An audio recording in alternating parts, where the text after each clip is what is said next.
More than half a mile their front extends, man touching man, rank pressing rank. The red flags wave, their horsemen gallop up and down. The arms of 13,000 men, barrel and bayonet, gleam in the sun. A sloping forest of flashing steel. Suddenly, the Union guns fell silent to conserve ammunition for the attack Meade was sure was coming, and to lure the enemy out into the open fields. It worked. At about 2 o'clock, Pickett asked if his men should go forward. Longstreet, convinced the charge was folly, unable to bring himself to speak, only nodded. If you stop to think about it, it would have been much harder not to go than to go.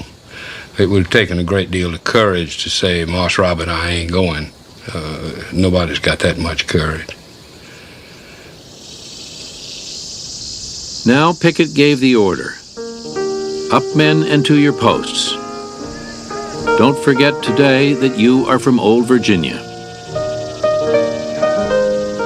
At 3 o'clock, 3 divisions, 13,000 men, started out of the woods toward the stone wall a mile and a half away at a brisk, steady pace, covering about 100 yards a minute.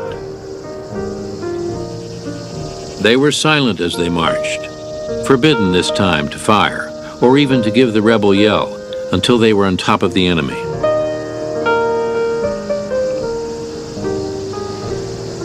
More than half a mile their front extends, man touching man, rank pressing rank. The red flags wave, their horsemen gallop up and down. The arms of 13,000 men, barrel and bayonet, gleam in the sun. A sloping forest of flashing steel. Right on they move, as with one soul. None on that crest now need be told. The enemy is advancing. Every eye could see his legions, an overwhelming, resistless tide, an ocean of armed men sweeping upon us. All was orderly and still upon our crest, no noise and no confusion. General Gibbon rode down the lines, cool and calm, and in an unimpassioned voice, he said to the men, "Do not hurry, men, and fire too fast. Let them come up close before you fire, and then aim slow."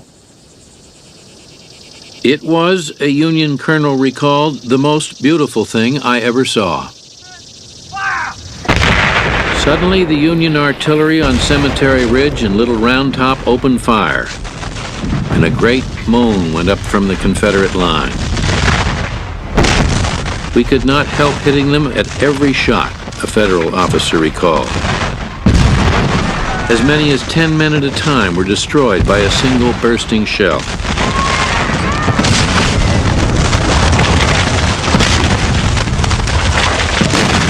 A Confederate lieutenant cried out to his men, "Home, boys, home.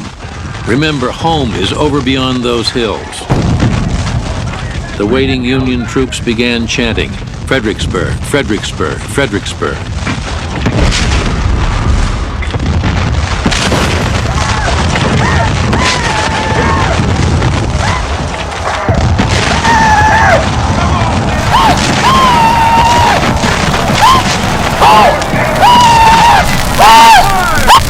When the first Southerners came within 200 yards, Union General Alexander Hayes told his men to fire. 11 cannon and 1,700 muskets went off at once. Entire regiments disappeared.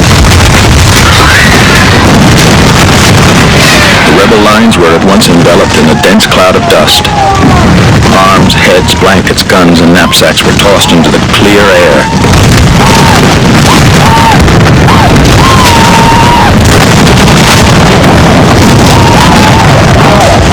Still, the Confederates came on. They reached the Union line at one place only.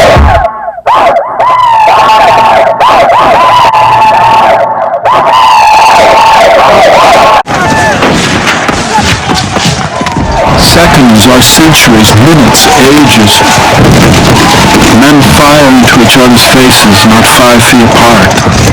There are bayonet thrusts, saber strokes, pistol shots, men going down on their hands and knees, spinning round like tops, throwing out their arms, gulping blood, falling, legless, armless, headless. There are ghastly heaps of dead men.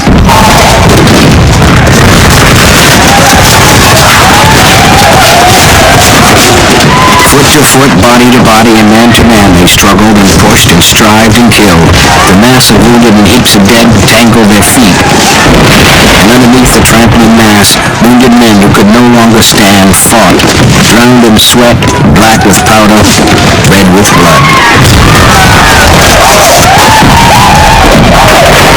The Confederates were led by General Lewis A. Armstead. He stepped over the wall waving his hat on his sword and seized a Union battery before he was shot down.